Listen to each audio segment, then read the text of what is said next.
Hi అండి, అందరూ ఎలా ఉన్నారండి? మేము బాగున్నామండి. మీరు కూడా బాగోవాలని మనస్ఫూర్తిగా కోరుకుంటున్నామండి. ఈరోజు వచ్చి మేము ఏదో ఒక వెజిటేబుల్ జ్యూస్ తాగుతాము. ఈరోజు గుమ్మడికాయ జ్యూస్ చేసి మీకు చూపించి మేము తాగుతామండి. ఓకేనండి. దానికి కావాల్సిన పదార్థాలు చూద్దాం. ఒక లేతగా అంటే కొంచెం కట్టినట్టుగా ఉన్న గుమ్మడికాయ తీసుకోవాలండి. అది కొంచెం ఒక 250 గ్రామ్స్ ఉంటుందండి. అదొక బద్ద. ఒక నిమ్మకాయ చూసారా, కొత్తిమీర అండి, కొత్తిమీర. మెయిన్ ఇంగ్రీడియంట్స్ దాల్చిన చెక్క వేసుకోవాలండి. ఎందుకంటే ఇదే అసలు ఇంగ్రీడియంట్స్ అండి.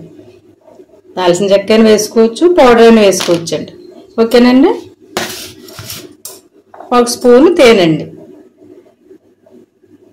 ఇప్పుడు దీని తయారీ విధానం చూద్దామండి. ఈ చెక్క తీసేసి ముక్కలు చేసుకోవాలండి. చిన్న చిన్న ముక్కలు మిక్సీకి సరిపడగా చేసుకోవాలండి. ఓకేనండి. ఇందులో పుదీనా ఉంటే వేసుకోవచ్చండి. మా ఇంట్లో అయితే ఇప్పుడు లేదు. చూడండి, ముక్కలు కట్ చేసుకుని కడిగి జార్లో వేసుకున్నానండి. ఇప్పుడు ఇందులో కొత్తిమీర అండి, ఇది దాల్చిన చెక్క తీసుకున్నాం కదా, 2 చెక్కలు. ఓకేనండి. మిక్సీ పట్టుకుందామండి. ఇప్పుడు చూసారా, ఇలా వేసుకుని మిక్సీ పట్టుకోవాలండి. ఇదిగోండి, ఇలా అయింది కదా. ఇప్పుడు దీన్ని వడకట్టుకుని తాగుదామండి. ఇగో చూడండి, ఇలా వచ్చింది కదా.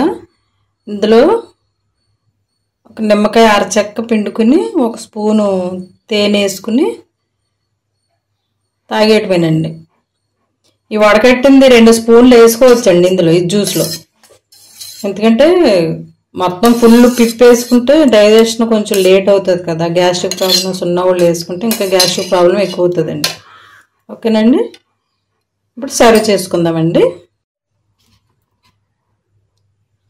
ఇదిగో చూడండి జ్యూసు.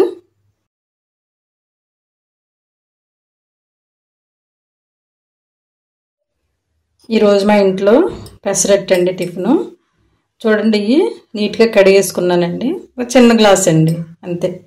దీంట్లోకి 1 ఇంచు అల్లం అండి, చిన్న చిన్న ముక్కలు కట్ చేసుకున్నాను. 2 పచ్చిమిరపకాయలు ఇలా తుంపానండి. ఇప్పుడు ఈ 3 మిక్సీ పట్టుకుందామండి. ఇదిగోండి, పిండి ఇలా అయింది కదా. దీన్ని ఇప్పుడు బౌల్లో తీసేసుకుని ఒక గెరిటెడు దోసల పిండి కలుపుకోవాలండి. ఓకేనండి. చూద్దామండి. ఇది ఇందులో కొంచెం పసుపు వేసుకోవాలండి. ఇదిగోండి, ఒక గెరిటె దోసల పిండి వేసుకుంటే బాగుంటుంది. ఇది కొంచెం పులుసు ఉంటుంది కదా, ఇది చప్పదనం ఉండదండి. మామూలుగా అయితే పెసరట్లో కొంచెం బియ్యం వేయాలండి, నేనైతే వేయలేదు. చూడండి, కొంచెం సాల్ట్. ఇందులో కొత్తిమీర కూడా వేసుకోవచ్చండి. కొత్తిమీర కానీ, పాలకూర కానీ, తోటకూర కూడా వేసుకోవచ్చండి. హోటల్ స్టైల్ రావాలంటే అలాగా వేసుకుంటే బాగుంటుందండి. ఇప్పుడు దీనికి ఆనియన్స్, అల్లం కట్ చేసుకుందామండి. కొద్ది ఆయిల్ వేసుకుని టిష్యూ పేపర్ తుడుచుకోవాలండి. పెసరట్టు వేసుకుందామండి. ఇప్పుడు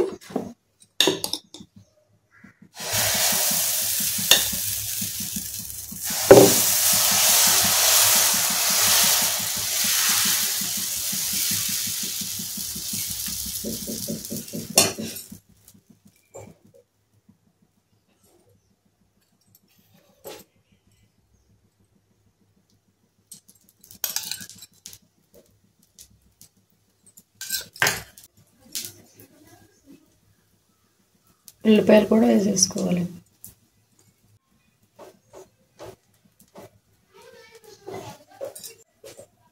కొద్ది జీలకర్ర అండి. చూడండి ఎంత కలర్గా కాలిందో. ఓకేనండి.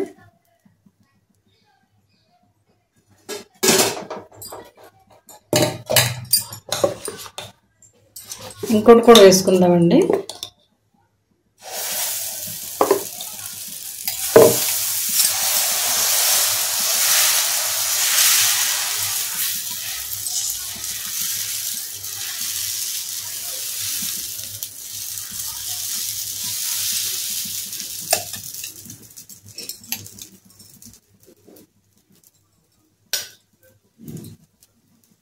పెసరట్లకైనా దోశలకైనా ఆయిల్ ఎక్కువ పడుతుందండి.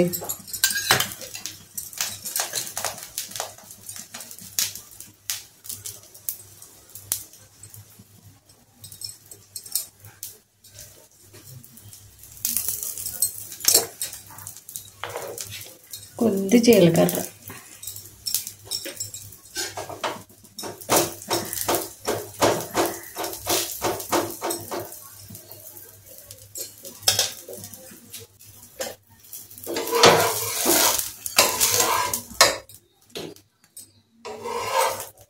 చూసారా పెసరట్టు ఎలా వచ్చిందో? అంతేనండి. సర్వ్ చేసుకుందామండి.